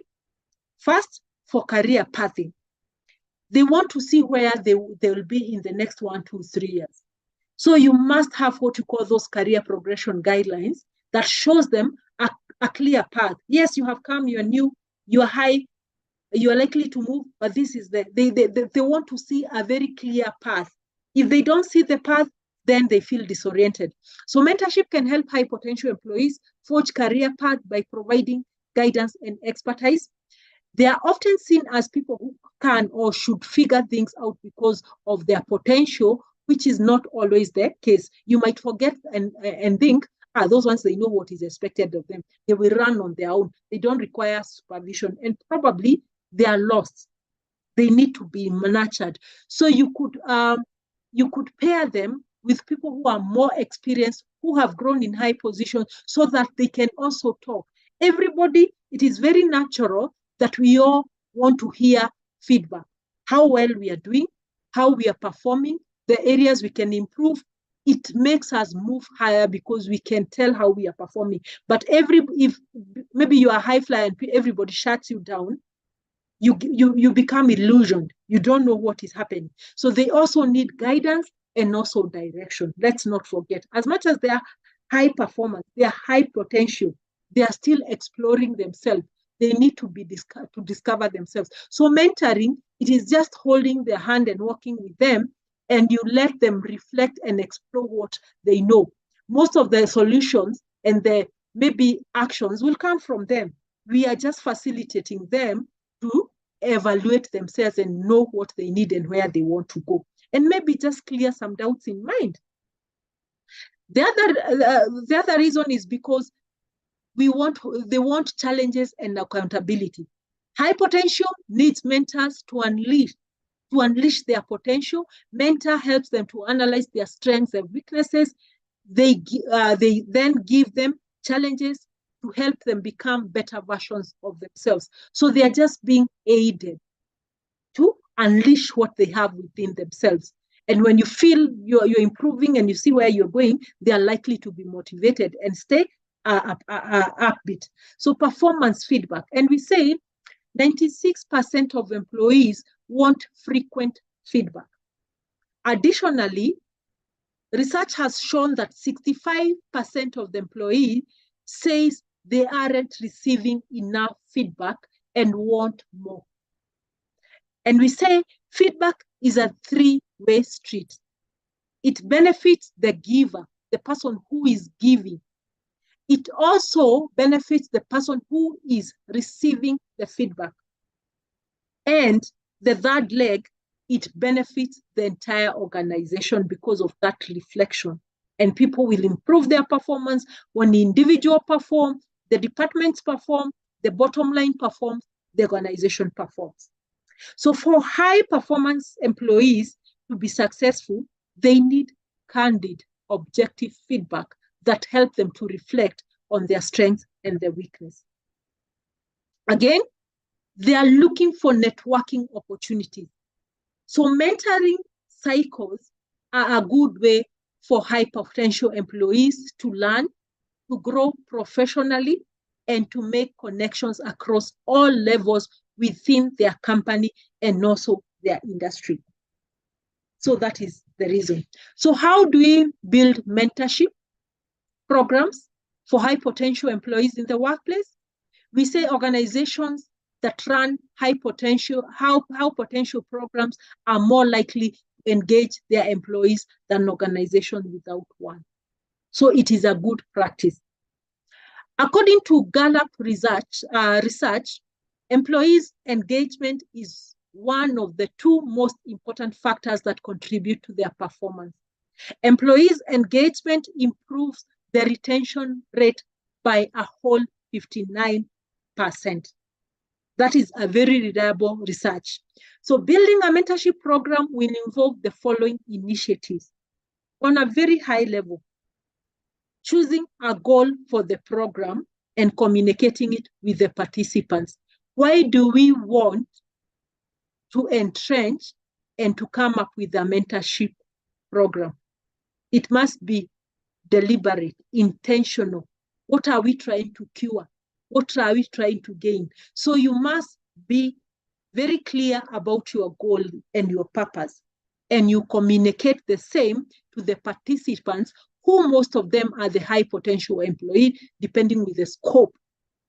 Maybe you may want to go another step level, one step below, so that you pull more people from maybe the average performers to high potential, depending with the availability of the resources, the tools, and the funds, and also the environment you're operating, and the culture, and the buy-in from your senior management and the board and the executive. It also involves initiatives of pairing up of employees, where you could pair someone who is high potential and performing with someone maybe who is struggling. And you really need to see what you are pairing, to be careful not to drag and to maybe draw back the high potential. Like you're giving more extra weight that they can carry. Providing discussion topic and resources. This is also another initiative of building a mentorship program. You must also be able to encourage mentors to create development plan with employees, that the moment you roll out a mentorship program, the responsibilities and accountability, you want to see mentorship development plans that have action plans that are followed, they are mentored, and they are assessed, so that you know whether it is effectively working. Checking in with participants and getting feedback, how they are carrying on the mentorship and how it's coming up for them from where you sit as a HR. Reporting is also very key, because you report on data, the metrics, the project, to see actually whether you are getting a return on investment on that program that you have rolled out.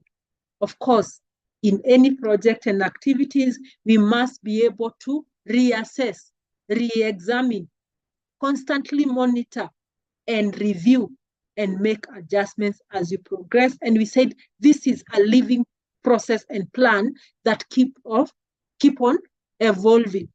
And all that story that we've talked, you cannot do it alone. You remember our topic of communication and influencing, internal consulting. You work with different customers and the clients, who are the internal people and the stakeholders. So again, we come back to the stakeholders engagement, so that there is buy-in, and then you are able to move as an institution, not as a functional role of the HR, and not as a department, not the nice to haves that are not implementable. Because the whole succession plan, we say it cuts across all the functions of the organization. It will touch every structure and every arm, not at the C-suite. It is to the entire organization. So depending on the purpose, depending on the size and the scope of your intended succession planning, how far you want to go, there's need to work with different stakeholders. And as succession guru, Wendy Hirsch puts it this way: the CEO has a critical role in giving priority to succession and on insisting on high quality, objective database and following through. So the CEO, from sitting in their leadership role, has a very critical role to play. So you must get their buy-in.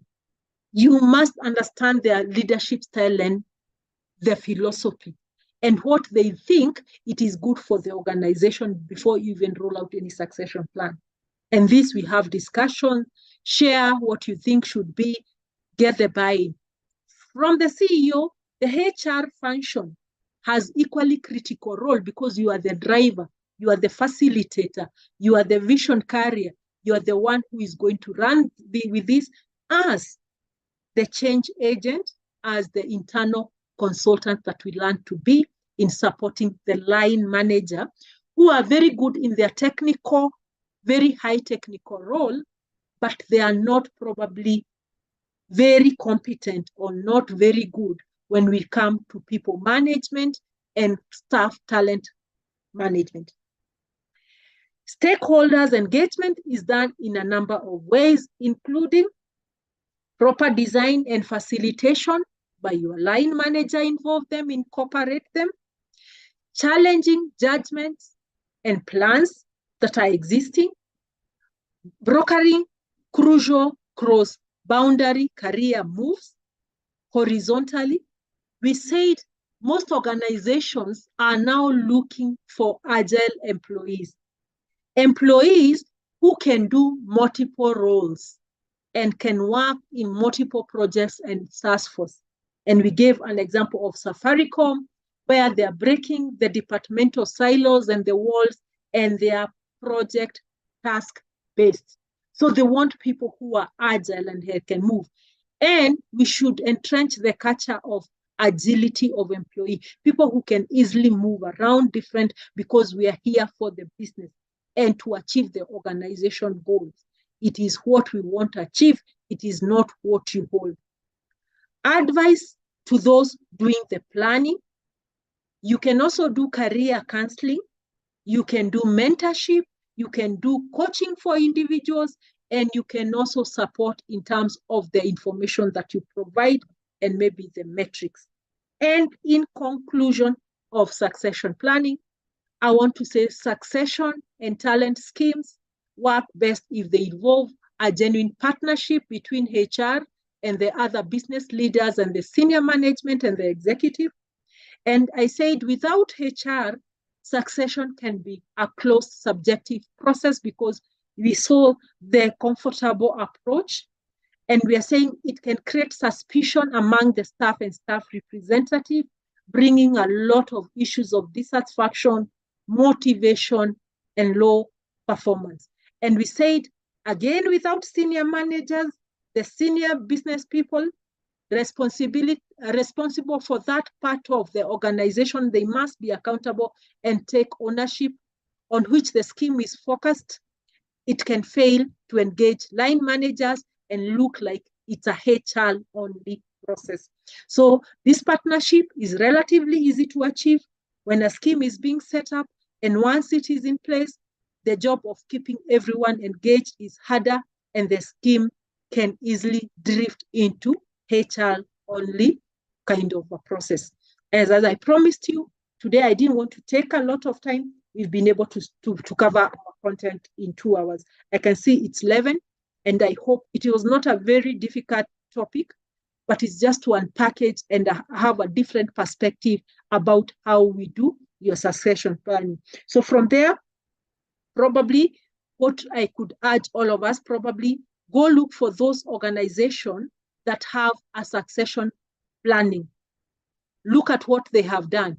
I know the government has developed, I don't know whether it has been launched, I don't know whether it has been launched for implementation, but they had a very elaborate, very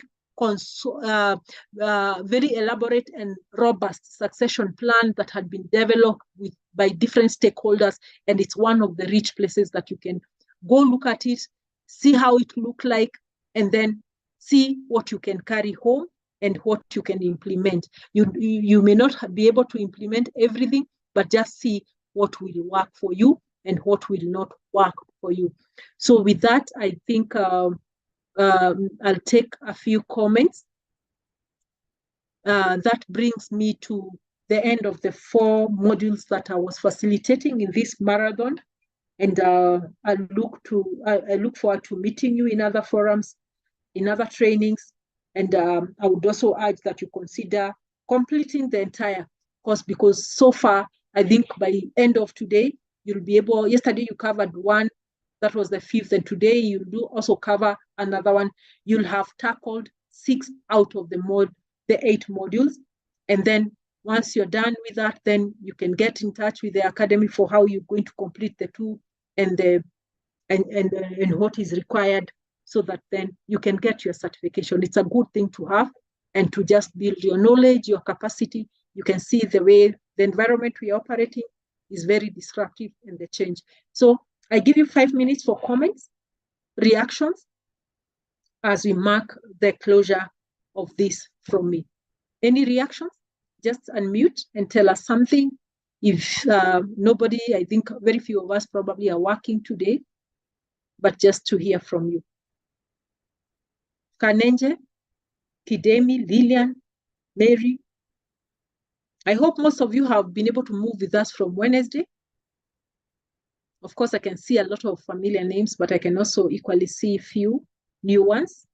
For the people who have just come in today, we've been having a marathon from Wednesday, and we've been able to cover so far 5 modules, 1 more to go.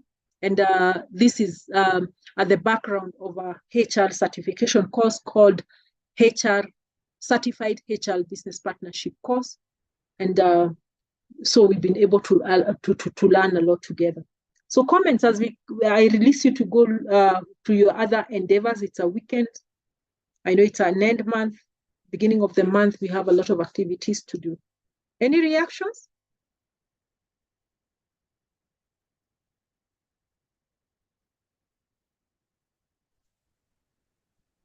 Comments on the chat? Japo Mwalimu. Yes, please. Lopez is my name. Yes. Yes, and I just want to say thank you very much for the interaction. It has been quite insightful, and I really gained a lot. Thank you very much. Thank you. And I believe you're speaking for most of the people. I've seen from the comments. Thank you. It has been an eye-opener. We have learned. And I think we have also, by exchanging of idea and provoking our thoughts, I must say it has been an exploratory journey. We are able to look at and enlighten ourselves and look at things from a different perspective. And thank you for your indulgence. Thank you for listening. Thank you for following. I think it has been a good journey. I've also enjoyed. Thank you. So I want to take this opportunity to wish you all the best in the next endeavors, and as you see yourself completing this course, and enjoy the rest part of the weekend. Thank you. And then I don't know whether Dan is in the house, whether he had any closing remark to this team, or he'll do it in the afternoon. If not so, then we call it a Saturday. Guys, go out and enjoy yourself. It's a weekend. Asanteni sana. We meet again.